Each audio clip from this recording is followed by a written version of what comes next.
Hello everyone, আশা করছি তোমরা সকলেই খুব ভালো আছো। আমিও ভালো আছি।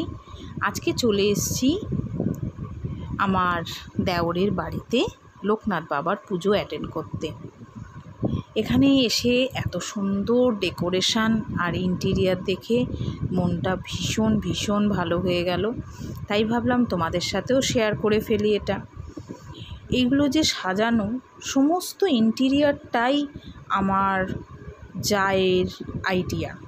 কোনো ইন্টিরিয়ারের লোক করে দেয়নি, জাস্ট আমার যা এগুলো নিজের থটসকে ইমপ্লিমেন্ট করেছে।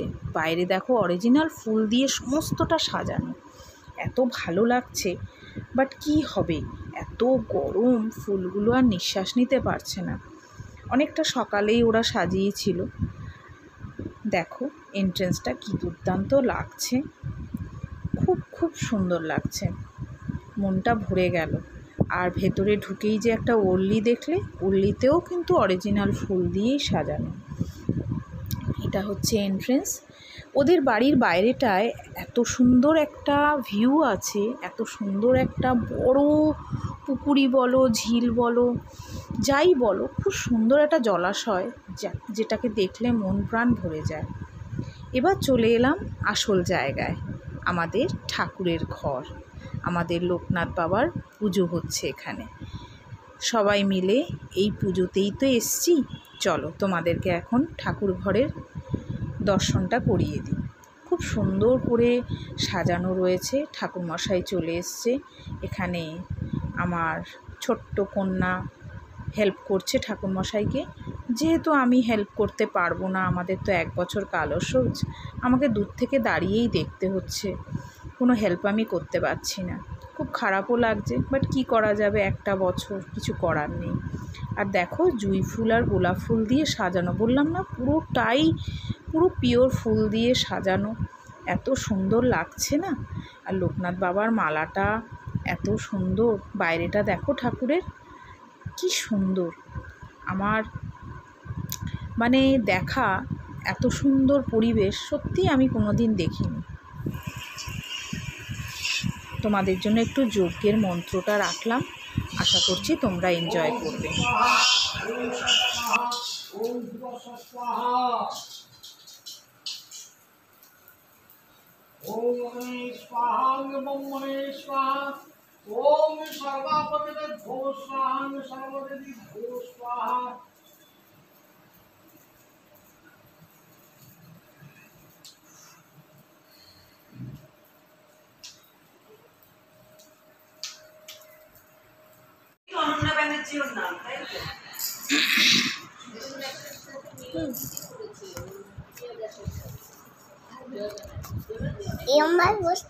না না, আমরা কিচ্ছু পাই না গো। তুমি এত সুন্দর করে পাও তো, আমরা ওই জন্য কিচ্ছু পাই না।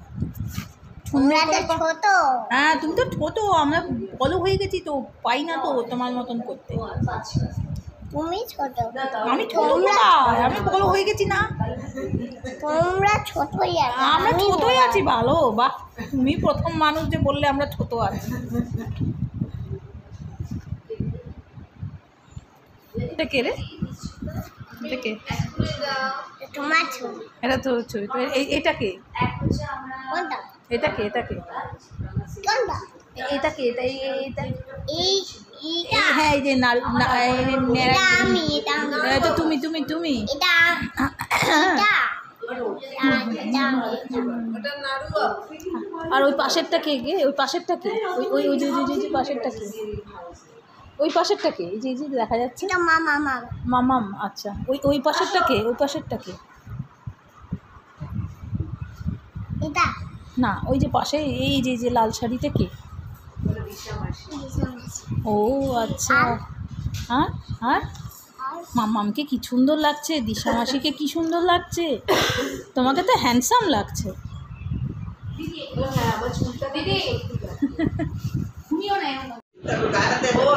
এত সুন্দর রাধা পেও।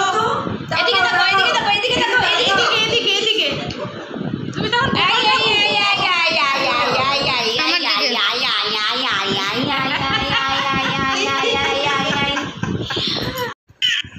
এখানে অনেক গেস্টই চলে এসছেন।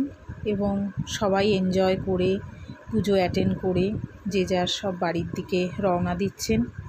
আমি সবটা তো রেকর্ড করতে পারিনি, কেমন একটা অসুবিধা লাগছিল। যাই হোক, যতটুকুনি রেকর্ড করেছি, সবার সাথে গল্প করেছি, সেটাই তোমাদের সাথে আজকে শেয়ার করলাম। এই গোপাল ঠাকুরটা ভীষণ মিষ্টি ছিল, খুব এনজয় করেছি আমরা ওর সাথে।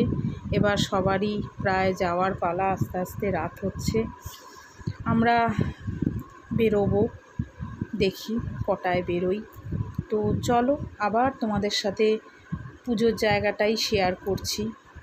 এখানে এসে আজকে ভীষণ ভালো লাগলো, সবার সাথে দেখা হলো, সবার সাথে কথা হলো। অনেক ভালো ভালো মানুষেরা, বড় বড় মানুষেরা আজ এসেছিলেন, যারা টিভি জগতের সাথে যুক্ত, যাদেরকে হয়তো আমি সামনাসামনি কোনো দিন দেখিনি। আজকে অনেককেই দেখতে পেলাম, বেশ ভালো লাগলো, এনজয় করলাম। হোপ তোমাদের আজকের ভিডিওটা বা ব্লগটা ভালো লাগবে, আশা করছি সবার পছন্দ হবে। চলো, আজকের জন্য এইটুকুনি। সবাই খুব খুব ভালো থেকো, সুস্থ থেকো। আর আমার চ্যানেলে যারা ভিজিট করছো তাদেরকে অসংখ্য ধন্যবাদ, এবং আশা করছি তোমরা আমার চ্যানেলটাকে ভালোবাসা দেবে, গড়ে তুলবে, আমার ফ্যামিলি মেম্বার হয়ে উঠবে। আজকের জন্য এইটুকুনি। Good night, tata.